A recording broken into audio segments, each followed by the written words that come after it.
दोस्तों, आज हम हिंदी नेट सेट अध्ययन में देखेंगे दूसरा महाकाव्य जो साकेत।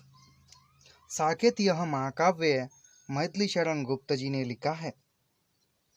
गुप्त जी का काव्य काल साहित्यिक जो काल है वह 1886 से 1964 ई तक है।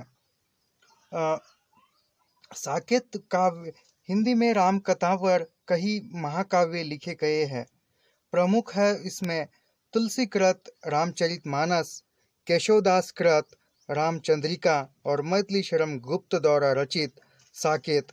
कवि को इसके निर्माण की प्रेरणा भी आचार्य महावीर प्रसाद द्विवेदी जी ने प्राप्त हुई है। उन्होंने सरस्वती में प्रकाशित एक लेख में कवियों से आग्रह किया था कि वे राम कथा की उपेक्षित पात्र उर्मिला पर कुछ लिखे।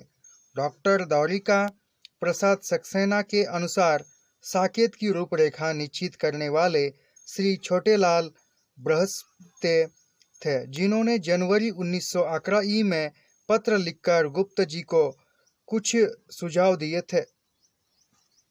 इन सुझावों में यह स्पष्ट उल्लेख था कि उर्मिला का विरह निरूपण करना है तथा कुछ नए घटना प्रसंग भी उनमें जोड़ने हैं।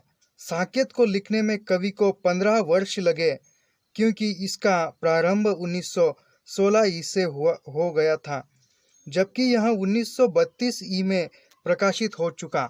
तो साकेत इस महाकाव्य का जो प्रकाशन वर्ष है वह हम 1932 कह सकते हैं। साकेत का नामकरण स्थान के आधार पर किया गया है। यह अयोध्या का ही दूसरा नाम है।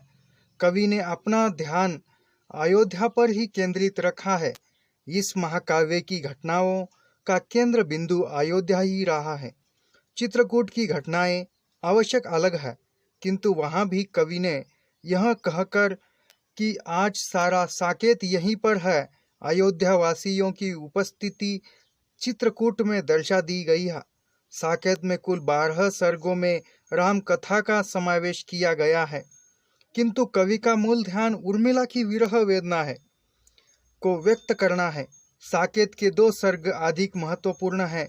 8वां सर्ग, जिसमें चित्रकूट में हुई सभा में कैकेयी के अनुताप को दिखाया गया है, और 9वां सर्ग में, जिसमें विरहनी उर्मिला की विरह वेदना की मार्मिक अभिव्यक्ति की गई है। मैथिली शरण गुप्त ने परंपरागत राम कथा में कुछ मौलिक उद्भावनाओं का समावेश भी किया है। उक्त दोनों प्रसंग इसके अंतर्गत समझे जाने चाहिए। वस्तुतः साकेत नायिका प्रधान महाकाव्य है और उर्मिला ही इसके केंद्र बिंदु में है। अंततः इस महाकाव्य के केंद्रीय पात्र के पद पर उर्मिला को ही प्रतिष्ठित करना उचित है। उर्मिला में नायिकत्व के लिए उपेक्षित सभी विशेषताएं हैं। साकेत में प्रकृति की मनोरमा झांकी अंकित की गई है। 9वें सर्ग में षड ऋतु वर्णन करते हुए प्रकृति का चित्रण अवलंबन एवं उद्दीपन रूप में भी किया गया है। विरहनी उर्मिला को कोयल की हुक भरती हुई सी लगती है। वह कोयल जो कूक रही थी आज हुक भरती है। साकेत में कवि ने युग चित्रण पर विशेष ध्यान दिया है। स्वतंत्रता प्राप्ति के लिए किए जाने वाले आंदोलन की झलक भी इसमें आ गई है। भरत का कथन है, भारत लक्ष्मी पड़ी राक्षसों के बंधन में, सिंधु पार वहाँ बिलख रही है व्याकुल मन में। यहाँ भारत लक्ष्मी का अभिप्राय सीता के साथ साथ भारत की स्वतंत्रता से भी है। राम जब वनवास के लिए प्रस्तुत होते हैं तो हमें अयोध्यावासी गांधी जी के समान सत्याग्रह करते हुए दिखाई देते हैं। जाओ यदि ना सको रोक हमको यहाँ, हो कह पत में लेट कहे बहुजन वहाँ। साकेत विविध भावों एवं रसों से परिपूर्ण सरस काव्य है ग्रंथ है। संयोग श्रृंगार का इसमें मर्यादित चित्रण है तथा योग वेदना मार्मिक चित्रण है।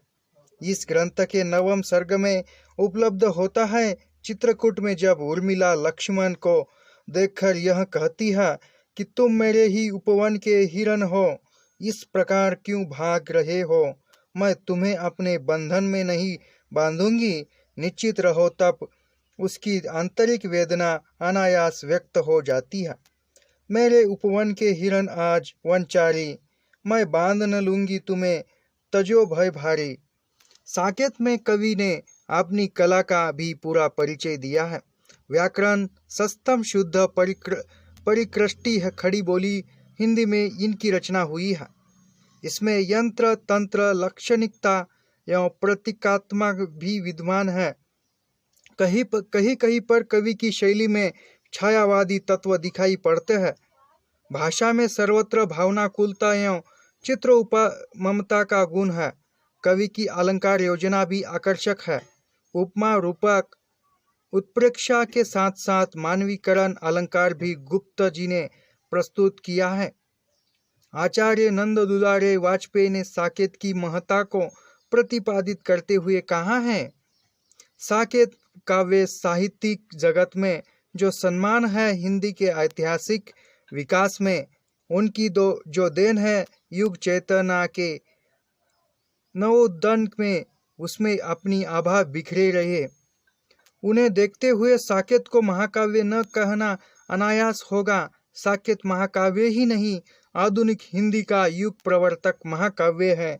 इस तरह से आचार्य नंद दुलारे वाजपेयी जी ने साकेत महाकाव्य के बारे में अपने मत स्पष्ट करते हुए कहा है।